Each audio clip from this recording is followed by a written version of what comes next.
The spotlight faded, the applause died down, and the world moved on. But for Jonathan Antoine, the boy with the voice that stunned Simon Cowell, the real battle was just beginning. He had lost the crown, but a darker fight loomed behind closed doors. From the brink of despair to a stunning personal rebirth, the story of what happened to the BGT star is far more than a tale of fame. It's a story of survival. What really happened to the boy who had everything to sing for? Before we uncover what really happened, tell us in the comments, what do you think is the biggest misunderstanding about this story? The roar of the crowd was deafening, a physical force pressing in from all sides. For a 17-year-old boy who had spent most of his life feeling invisible, the sudden glare of the world's attention was both intoxicating and terrifying. Jonathan Antoine stood on the stage of Britain's Got Talent, his eyes closed, his body trembling as the last notes of his duet with Charlotte Jaconelli faded into the rafters of the Hammersmith Apollo. He had just done what Simon Cowell called one of the most amazing transformations he'd ever witnessed. But as the golden confetti fell and the cameras zoomed in on his tear-streaked face, the boy from Essex was not thinking about victory. He was fighting to breathe. Behind the triumphant media narrative of the unlikely opera star, a much darker reality was unfolding. The pressure of the competition, the relentless scrutiny, and the sudden catapult into fame triggered something deep within Jonathan, a visceral, overwhelming anxiety that no amount of vocal training could prepare him for. By the time the final credits rolled on that season of Britain's Got Talent, Jonathan was no longer just a teenager with a dream. He was a teenager trapped in a waking nightmare, unable to eat, unable to sleep, and utterly convinced that he was about to die. Those closest to him watched in horror as the boy who had conquered the stage began to lose the battle within himself. If you're enjoying this story, subscribe so you never miss our next documentary. The clinical term for what happened in the months following the show is severe panic disorder. But for Jonathan, it felt like being buried alive. The overwhelming sensation of fear would strike without warning in the middle of a recording session, during a press interview, or in the dead of night. His body would betray him, his heart racing to a terrifying crescendo, his mind spiraling into a vortex of catastrophic thoughts. The same voice that could effortlessly reach the highest notes of the prayer was now reduced to whispered pleas for help. He retreated to his family home, shunning the spotlight he had fought so hard to earn, convinced that his career, his health, and his very existence were slipping through his fingers. What the public didn't see was the isolation. Jonathan would lock himself in his room, refusing to leave for days on end. His mother, an anchor of unwavering support, would sit outside his door, her own heart breaking as she listened to her son cry. The producers, the managers, and the record executives who had been so eager to capitalize on his talent were growing impatient. They didn't understand why the golden boy was suddenly too afraid to perform. They saw a diva, a difficult artist. But behind the closed door of that small bedroom in Essex, Jonathan Antoine was fighting the most brutal battle of his young life, a fight he was desperately losing. And then, just when the darkness felt permanent, a fleeting glimpse of hope appeared on the horizon. Just when it seemed Jonathan had steadied himself, the machinery of the entertainment industry roared back to life. The 2012 Britain's Got Talent final may have crowned Ashley and Pudsey the winners, but Jonathan and Charlotte were the real victors in the eyes of the industry. They were offered a staggering £1 million record deal with Simon Cowell's Psycho label. For a teenager who had been on the brink just months before, the vindication was intoxicating. It was proof that the panic attacks, the sleepless nights, the weight of the world, it had all been worth it. Or so it seemed. Their debut album together was released in September 2012. It wasn't just a collection of songs. It was the soundtrack of a fairy tale. Featuring Italian versions of pop standards, the album cemented their status as classical crossover sensations. They were selling out tours across Europe, a testament to the power of their combined story. But in the studio and on the stage, a tension that had been simmering since their very first audition was beginning to boil over. Simon Cowell's initial assessment that Jonathan should go solo and that Charlotte was holding him back had never been forgotten. The music industry has a long memory, and whispers of creative differences began to circulate behind the scenes. What happened next surprised even those closest to them. In February 2014, the duo released a statement announcing they were parting ways. The timing was brutal. Jonathan was 21 years old, and Charlotte was 18. The pair, who had met at West Hatch High School, had achieved the improbable second place out of 70,000 contestants and 250,000 albums sold. But the solo offers from Sony Classical were too tempting to ignore. They announced their split amicably, each wishing the other well as they embarked on solo careers. To the outside world, it looked like a natural evolution, a graduation. But for Jonathan, the end of the duo felt like losing his anchor.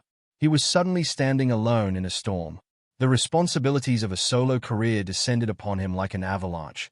Interviews, negotiations, recording sessions, and the crushing pressure to prove that he wasn't just the big guy from the duo. This was the moment he was supposed to soar. But as the solo album sessions began, Jonathan's body and mind began to betray him once more. He retreated further into himself, and those who had been watching closely knew that something deeper than stage fright was at play. The split had cracked a foundation he never realized he was leaning on, and now he was about to fall. The decision to go solo in 2014 was supposed to be Jonathan Antoine's liberation. Instead, it became his undoing. At 21 years old, the weight of a solo career pressed down on him with a force he hadn't anticipated. Recording sessions for his debut solo album Tenor began, and the pressure to prove he wasn't just a flash in the pan, or worse, just the big guy from the duo, was immense. Behind the scenes, Jonathan was unraveling. He later revealed that he experienced what he now understands to be a severe autistic meltdown, a complete psychological collapse brought on by the overwhelming demands of his new reality. At the time, he had no idea what was happening to him. He only knew that he couldn't keep up. He couldn't breathe. The irony was that professionally, Tenor was a triumph. It debuted at #1 on the UK Classical Artist Albums chart, making him one of the youngest tenors ever to achieve such a feat. He performed as a guest of legendary tenor Placido Domingo at the iTunes Festival, and his solo tours across the UK and the US drew devoted crowds. But on the inside, Jonathan was barely holding on. He later admitted that he had made plans to end his own life before Britain's Got Talent had even found him, and the solo career, instead of fixing him, had plunged him back into a familiar darkness. He retreated to his childhood bedroom, a 27-year-old global star living with his parents, while his mind waged a war he couldn't name. If this story surprised you, share it with someone who would enjoy uncovering forgotten Hollywood stories. For years, the public saw the weight loss, the successful albums, and the smiling photos. But they didn't see the debilitating anxiety that would strike without warning. They didn't see the constant struggle to understand why he felt so fundamentally different from everyone else. That answer wouldn't come until 2022, when Jonathan finally received a diagnosis that would rewrite his entire life story. After 27 years of confusion, he was told he was autistic. He described the revelation as both terrifying and liberating, a recontextualization of everything he had ever experienced. It was the missing piece of a puzzle that had tormented him his entire life. And it was about to change everything. The diagnosis in 2022 wasn't an ending, it was a beginning. For the first time in his life, Jonathan Antoine had a framework to understand why he had always felt so fundamentally different. The severe panic attacks, the debilitating meltdowns, the social struggles that had haunted him since childhood, they all finally made sense. But understanding was only half the battle. The real work was about to begin. Jonathan embarked on a remarkable transformation that extended far beyond his music. He committed himself to a healthier lifestyle, losing an astonishing 4 stone, dropping from 20 stone to 16. But the physical transformation was merely a reflection of a much deeper internal shift. He was no longer the frightened teenager hiding in his bedroom, overwhelmed by a world that didn't make sense to him. He was a 29-year-old man taking control of his life, his health, and his career. The decision to be managed by his family proved transformative. His mother, who had always known there was something different about her son, became his anchor. She described the diagnosis as a gift, an explanation that allowed them to finally understand the struggles they had all endured. Being surrounded by people who genuinely cared, who wanted the best for him, took away the crushing weight of the music industry's expectations. He could finally breathe. But perhaps the most extraordinary revelation to emerge from this new chapter was something almost too incredible to believe. Fans had given him the nickname the Coma Whisperer because of an astonishing claim. Jonathan's voice had woken 2 fans from comas. When his music was played at their bedsides, They emerged from their unconscious states. For Jonathan, it was a humbling reminder of the power of his gift. It's such a privilege to be played at all points of people's lives. Weddings, funerals, baptisms, breakups, during chemotherapy, during comas, he reflected. It'll never not be absolutely amazing to me. By 2026, the boy who had once planned to end his life was releasing his fifth album, Speaking to You, on his own label, Antoine Multimedia. He had earned the freedom to create music on his own terms, free from the constraints of major labels. His journey had come full circle, and the man who emerged from the darkness was unrecognizable from the teenager who had once stood trembling on the BGT stage. For years, Jonathan Antoine had lived with an invisible weight. The crippling panic attacks, the debilitating meltdowns that left him paralyzed, the constant feeling that he was fundamentally broken, it all seemed to have no explanation. He had been told that his struggles were simply the price of fame, the burden of a sensitive soul. But deep down, Jonathan knew there was something more. When the diagnosis finally came in 2022, it wasn't the end of the mystery, it was the beginning of a new understanding. Jonathan was diagnosed with autism shortly after his 27th birthday, and the revelation upended everything he thought he knew about himself. For 27 years, he had been navigating a world that wasn't built for him, struggling with social situations and sensory overloads without understanding why. The diagnosis was terrifying at first, a recontextualization of a life already lived, as he later described it. But it was also liberating. It meant he wasn't broken. He wasn't failing. He was simply wired differently, and for the first time in his life, there was a name for what he had endured. His mother, who had always sensed there was something different about her son, finally had an explanation that made sense. In the months that followed, Jonathan began the difficult work of understanding his neurodivergence. He realized that the breakdown he had suffered during his solo career in 2014 was, in fact, a severe autistic meltdown. He had been overwhelmed by the rigmarole of fame, the relentless demands, the constant social interaction, the crushing pressure to perform at all times. He hadn't known why he couldn't keep up. Now, he understood. Singing had always been his escape, his superpower. When he performed, his eyes closed 80% of the time, and the world would fade away, leaving only the music. It had saved his life more than once. The diagnosis also gave Jonathan a platform to advocate for others. He was inspired by fellow singer Lewis Capaldi, who had been open about his struggles with Tourette's syndrome. If Capaldi could be vulnerable, so could he. Jonathan began speaking publicly about his autism, hoping to help others who might be struggling in silence. The response was overwhelming. Countless fans reached out, sharing stories of their own loved ones or exploring their own neurodivergence. For Jonathan, it was proof that his voice mattered beyond the music. He had found purpose in his pain. But the journey was far from over. The autism diagnosis was only one piece of a much larger puzzle.